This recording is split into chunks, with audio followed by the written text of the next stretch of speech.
ঢাকা বিশ্ববিদ্যালয়ে ছাত্র শিবির ভূমি 10 বিজয় লাভ করেছে।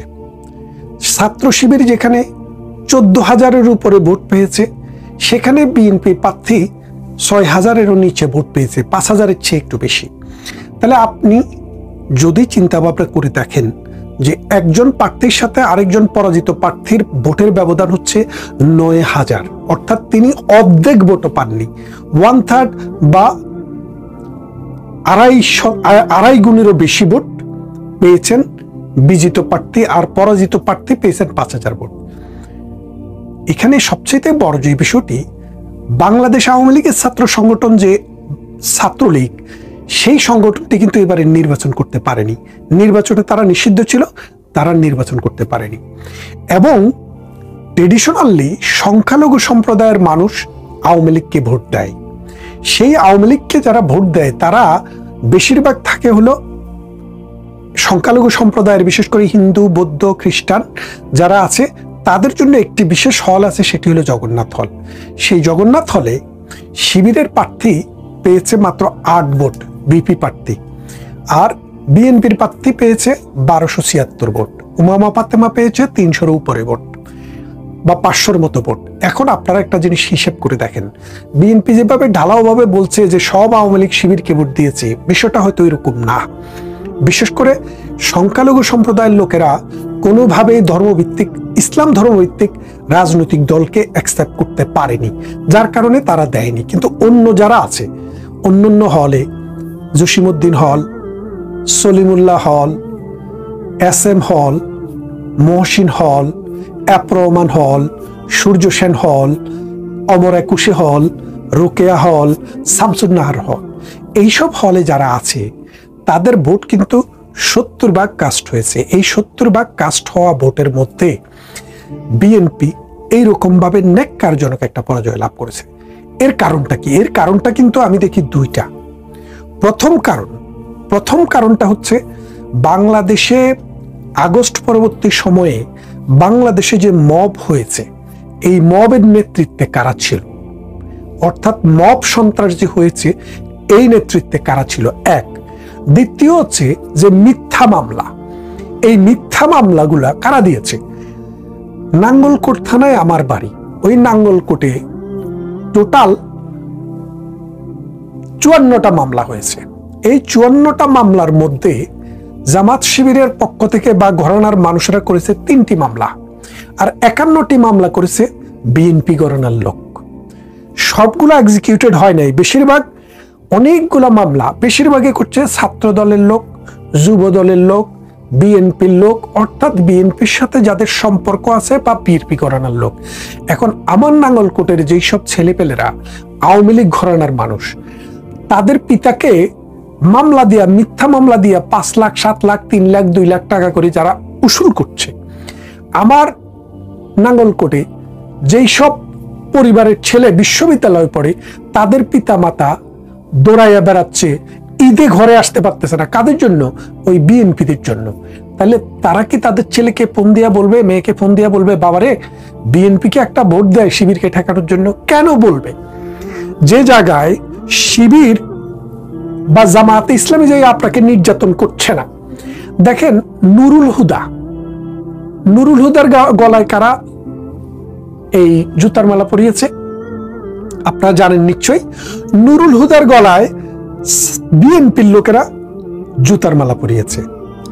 এইভাবে আওয়ামী লীগের বড় বড় যেই সব নেতাকে হেনস্থা করা হয়েছে, তাদেরকে কে বা কারা ধরে নিয়েছে, আপনি ভিডিও ফুটেজগুলো কালেক্ট করেন, কালেক্ট করে আপনি দেখেন। আচ্ছা, যখন ধানমন্ডিতে যাইয়া যখন তারেক ভাইকে কথা দিলাম ধানমন্ডির 32 নম্বরের দখল নিলাম, এই কথা যারা বলে, এই চিন্তা যারা করে, বলেন তো, যারা বঙ্গবন্ধুকে ভালোবাসে, আওয়ামী লীগকে ভালোবাসে, তারা কি করে বলে যে আমি দেখতেছি ধানমন্ডিতে ভাইয়ার নির্দেশে আগুন দেওয়া হচ্ছে? তারা বলছে যেখানে সাদেক হোসেন খোকার ছেলে বুলডেজার সরবরাহ করে ধানমন্ডি 32 নম্বরকে ঘুরানোর জন্য, সেইখানে বঙ্গবন্ধুকে ভালোবাসা, আওয়ামী লীগকে ভালোবাসা একজন পিতা বা একজন মাতা কি করে নির্দেশ দেয় যে তুমি বিএনপিকে ভোট দাও? এই নির্দেশ দিতে পারে না, এটা দেওয়া সম্ভব না। তাই যা হওয়ার তাই হয়েছে। তার মানে বিএনপিকে ছাত্রলীগের একটা অংশ ভোট দিয়েছে, যারা নির্যাতিত হয় নাই বা যেসব পরিবার কোনোভাবে এফেক্টেড হয় নাই। বিশেষ করে আমি তো বলে দিলাম, সূর্য সেন হলের এই 1200 ভোট যদি ভোট না পাইতো, 1286 ভোট, 76 ভোট, তাহলে ছাত্র দলের যে বিপি প্রার্থী তিনি কিন্তু তখন তার ভোট নেমে যায় 4000-4000-এ, মানে তিনি 4000 ভোটও তখন জোগাড় করতে কষ্ট হয়ে যায়। তার মানে এখানে অন্যান্য হলেও যেই সব ছাত্রলীগ পরিবারের সদস্যরা কোনোভাবে এফেক্টেড হয় নাই, তারা কিন্তু বিএনপিকে ভোট দিয়েছে। কিন্তু যারা এফেক্টেড হয়েছে তারা হয় শিবিরকে ভোট দিয়েছে, না হয় ভোটদানে বিরত থেকেছে। এটা তাদের ক্ষোভ। এই ক্ষোভ যদি বিএনপি প্রশমন না করতে পারে, তাহলে আগামী যে সামনে নির্বাচন আসছে, বিএনপি জানে না যে বিএনপিকে ঘুমে রেখে বিক্রি করে দিবে জামাত শিবির, বাংলাদেশ জামাতে ইসলামী। কারণ তাদের কাছে বুদ্ধিভিত্তিক একটা রাজনৈতিক অংশ আছে এবং তারা এখন রাজনীতি বুঝছে। আর বিএনপি গায়ের জোরে রাজনীতি করতে চাচ্ছে। এটা এই বাংলাদেশে এখন আর চলবে না। দ্বিতীয় আরেকটা জিনিস হচ্ছে, শিবিরও কিন্তু একটা বিশাল জনগোষ্ঠী ঢাকা বিশ্ববিদ্যালয় তৈরি করেছে। আপনারা যারা যে অঞ্চলে বসবাস করেন, আপনারা কি কখনো দেখেছেন একটা ছেলে কওমি মাদ্রাসা, ইসলামী মাদ্রাসা, হাফিজি মাদ্রাসা, নুরানি মাদ্রাসা, উলুম মাদ্রাসা, এরকম কোনো মাদ্রাসায় পড়ার পর আইসা বিএনপি আর আওয়ামী লীগ করে অথবা বাম দল করে না? কারণ মাদ্রাসাগুলো হচ্ছে মগজ দোলাইয়ের একটা প্রতিষ্ঠান। মাদ্রাসাগুলো কিন্তু শিক্ষা প্রতিষ্ঠান না, আধুনিক শিক্ষায় শিক্ষিত করার কোনো প্রতিষ্ঠান না। ছেলেরা নিজের চেষ্টায় যা পারে সেটা দিয়ে অনেকে সাইন করে আর অনেকে আস্থা করে চলে যায়। কিন্তু এই মাদ্রাসাগুলো হচ্ছে মৌলবাদী চিন্তা চেতনার মানুষ তৈরি করার একটা কারিগর। এখন বাংলাদেশে আমার নাঙ্গলকোটে যদি দেখি, আমার গ্রামে সারিজানিয়া গ্রাম, লক্ষ্মীপদুয়া গ্রাম, মাহিনী গ্রাম, বাঙ্গরডা গ্রাম, এই 4টা গ্রাম পাশাপাশি। বাঙ্গরডা গ্রামে একটি হাই স্কুল আছে আর মাদ্রাসা 2টি, একটি মহিলা মাদ্রাসা, একটি ইসলামিয়া মাদ্রাসা। এই 2টা মাদ্রাসা, কামেল মাদ্রাসা 2টা, একটা মহিলা মাদ্রাসা আর একটি বাঙ্গরডা মাদ্রাসা, এই 2টি। তার মানে একটা স্কুল 2টা মাদ্রাসা। আমার গ্রামে কোনো হাই স্কুল নেই, কিন্তু একটি হাই স্কুল সমমানের মাদ্রাসা রয়েছে। আপনি যান মাহিনীতে একটি স্কুল, মাদ্রাসা মনে হয় 2টি 3টি, তার মধ্যে একটি উলুম মাদ্রাসা, একটি হাফেজি মাদ্রাসা এবং ইসলামিয়া কামেল মাদ্রাসা এই গ্রামে নেই। তারপরে আপনি যান মন্তলি, একটা স্কুল একটা মাদ্রাসা। তার মানে হচ্ছে স্কুলে যারা যায় তাদের থেকে কেউ বিএনপি হয়, কেউ আওয়ামী লীগ হয়, কেউ বাম দলীয় জোট হয়, কেউ জাতীয় পার্টি হয়, আর কেউ কেউ দল নিরপেক্ষ থাকে। 4টা ভাগে চলে যায়। আর মাদ্রাসা যারা পড়ে তাদের 98% সব জামাত করে, অর্থাৎ শিবির করে। এখন ঢাকা বিশ্ববিদ্যালয়ে যে ভর্তি পরীক্ষাটা এমন ভাবে করা হয়েছে, আমার ছাত্র জীবনের একটা কথা বলি আপনার ভুলে যাওয়ার আগে, যে আমি যখন ক্লাস 5-এ পড়ি তখন ধর্ম পরীক্ষা, ইসলামিয়াত পরীক্ষায় আমাকে হুজুর স্যার, তার বাঙ্গরডা মাহিনী বাজারে একটি লাইব্রেরিও ছিল, তো তিনিও জামাত করতেন। পরবর্তীতে দেখেছি বড় হয়ে, ছোটবেলায় জামাত বিএনপি 5-এ থাকতে কিছু বুঝি নেই, আওয়ামী লীগ বুঝি নেই, কিন্তু যেটা বুঝেছি এটা বুঝেছি হলো স্কুল কলেজে গিয়ে। তো তখন উনি আমাকে 10টি প্রশ্নের উত্তর 10 করে 100, আমি মানে লিখতে লিখতে ভুলে 11টি প্রশ্ন লিখে ফেলেছিলাম। তো একটি প্রশ্নতে আমাকে তিনি 8 দিয়েছেন, আর 10টি প্রশ্নতে তিনি আমাকে 10 করে 10 100 দিয়েছেন। মানে আমাকে এত পছন্দ হয়েছে, ভালো লিখেছিলাম, 108 নাম্বার পেয়েছি 100 নম্বরের পরীক্ষায়। তো পরবর্তীতে আমি দেখলাম যে উনার কাছে মানে মোটামুটি উনার পছন্দ মতো কিছু হলেই উনি শতভাগ নাম্বার দিয়ে দেন, বিঘাত মাইপা, মানে 1 বিঘাত 2 বিঘাত 3 বিঘাত, অথবা 1 পাতা 2 পাতা 3 পাতা, ওইভাবে আমার লেখা খুব পরিষ্কার ছিল এবং আমি খুব স্পিডে লিখতাম, যার কারণে আমি দেখেছি উনি 108 দিয়েছেন। কিন্তু বাংলা, ইতিহাস, সমাজবিজ্ঞান, অমুক তমুক যত সাবজেক্ট আছে, ওইসব সাবজেক্টে কোনো সাবজেক্টেই 80-র উপরে নাম্বার তুলতে অনেক কষ্ট হতো, কিন্তু ইসলামিয়াতে আপনি 100 তুলে ফেলতে পারতেন। এবং আরো একটি বিষয় দেখেন, বাংলাদেশে যে ম্যাট্রিক পরীক্ষা হতো, ম্যাট্রিক পরীক্ষায় যারা ফার্স্ট ডিভিশন পেত তাদের আমাদের সময়ে 90% লোক ধর্মে স্টার পেতেন। তার কারণটা কি? কারণ তারা বিগত মাপে নাম্বার দেন। সেই জিনিসটা মাদ্রাসায়ও হয়, এখনো তাই চলছে। এখনো মাদ্রাসাগুলোতে আপনি কোন রকম পাতা পুরে আসতে পারলেই আপনি নাম্বার পাবেন, যার কারণে এদের নাম্বার বেশি থাকে কলেজের তুলনায়। এবং এর ফলে ঢাকা বিশ্ববিদ্যালয়ে 40% মার্ক যোগ হয় ম্যাট্রিক ইন্টারমিডিয়েট থেকে। এই মাদ্রাসার ছাত্ররা এখানে এসে ডাব্বা মেরে দিচ্ছে, মানে স্কুলের ছাত্ররা যেখানে ডাব্বা মারছে, মাদ্রাসার ছাত্ররা সেখানে উঠে যাচ্ছে। যার ফলে এই মাদ্রাসা থেকে শিবিরের যে এজেন্ট, মানে যেখান থেকে যে এজেন্সি শিবিরের, সেই এজেন্সি থেকে ছাত্ররা আসছে বেশি। এবং এটিও একটি কারণ। এখন এই কারণকে প্রশমন করতে হলে বিশ্ববিদ্যালয়কে চিন্তা ভাবনা করতে হবে। চিটাগং বিশ্ববিদ্যালয়ে আপনি ল ডিপার্টমেন্টে যান, এখানে মাদ্রাসা, স্কুল, কলেজ, বিশ্ববিদ্যালয় নেই। আপনি পরীক্ষা দিবেন, ওই পরীক্ষার ভিত্তিতে যে নাম্বার পাবেন তার ভিত্তিতেই আপনি বিশ্ববিদ্যালয়ে ভর্তি হবেন। যার কারণে এই বিষয়টা এখন ভেবে দেখার একটা বিষয় হয়েছে। এই দুইটা কারণে বিএনপির এই ভরাডুবি। আর তৃতীয় আরেকটি জিনিস আমি যেটা বলতে চাই, সামনে একটি নির্বাচন। দেখেন, নুরুর দল কিন্তু গতবারে কিন্তু বিপি হয়েছিল, নুরুর দলও ছিল না। তার মানে বিশ্ববিদ্যালয়ের ছাত্ররা যে সরকার থাকে, সরকার বিরোধী বিপি পাশ করার সম্ভাবনা সব সময় 80% থাকে। এখনো যদিও ডক্টর ইউনূস দেশ শাসন করছে, কিন্তু এখনো মানুষ ভাবছে আওয়ামী লীগের যুগে চলতেছে। তা আওয়ামী লীগ বিরোধী একটা যে স্রোত, আওয়ামী লীগ বিরোধী একটা ধারা, এই ধারাটা বিএনপির কাছে না গিয়ে জামাতের কাছে গিয়েছে। কারণ আমি 6 মাস আগে আমার 2টা ভিডিওতে আমি বলেছি, বাংলাদেশের দল থাকবে মূলত 2টি। একটি থাকবে মুক্তিযুদ্ধের সপক্ষের প্রগতিশীল এবং অসাম্প্রদায়িক চেতনার সেকুলার রাজনৈতিক শক্তি, আরেকটি থাকবে ধর্মভিত্তিক মৌলবাদী সাম্প্রদায়িক চেতনার রাজনৈতিক গোষ্ঠী।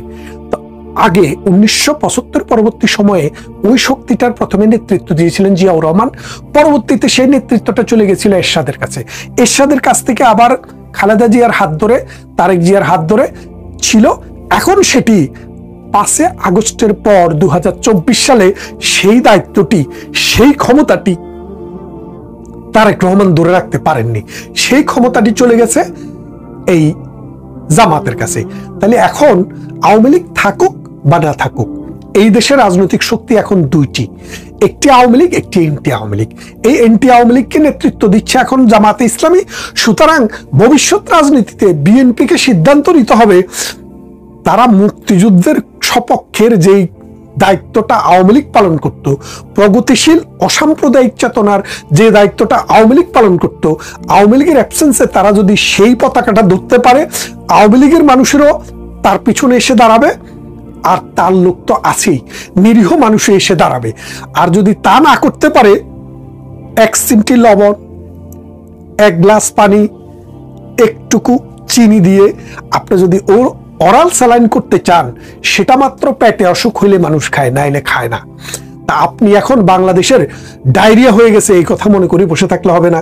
একদিক থেকে রাজাকার নিবেন, একদিক থেকে মুক্তিযোদ্ধা নিয়ে আসবেন, আরেক দিক থেকে মৌলবাদী চিন্তা চেতনার মানুষ নিয়ে আসবেন।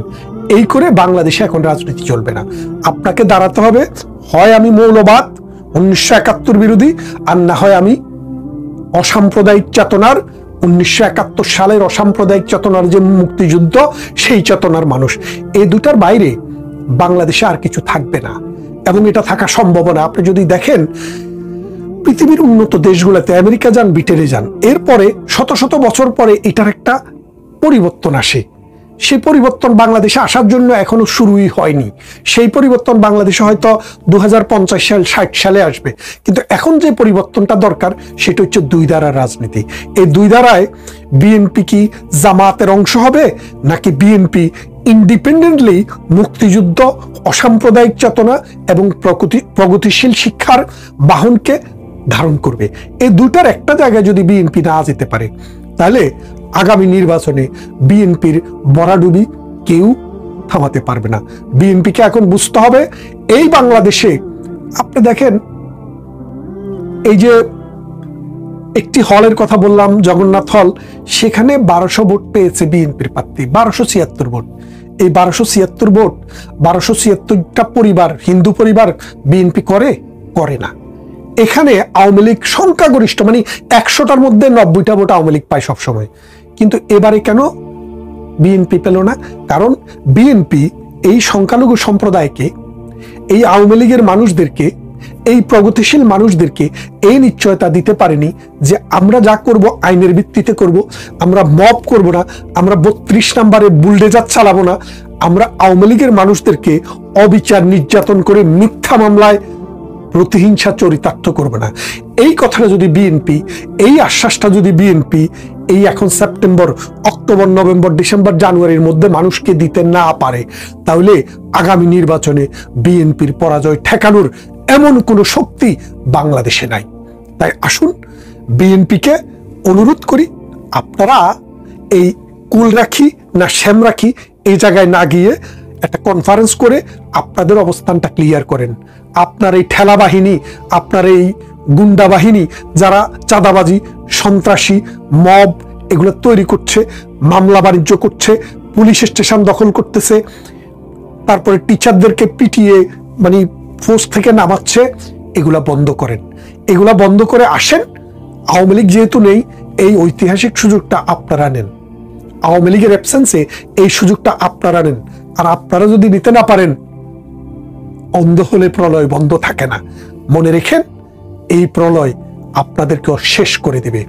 আসুন আমরা যার যার জায়গা থেকে প্রগতিশীল রাজনীতি, বুদ্ধির মুক্তি, চিন্তার স্বাধীনতা এবং বাংলাদেশের ৭১-এর মহান মুক্তিযুদ্ধের চেতনা নিয়ে বাংলাদেশটাকে সামনের দিকে আগিয়ে নিই। ৫৪ বছরে আমরা যেখানে গিয়েছি সেটা দক্ষিণ পূর্ব এশিয়াতে অন্য যে কোনো দেশের চাইতে ভালো। আগামী ১০, ২০, ৩০ বছরে আমরা আকাশ ছুঁয়ে দেখব। ধন্যবাদ সবাইকে। কথা হবে অন্য কোনো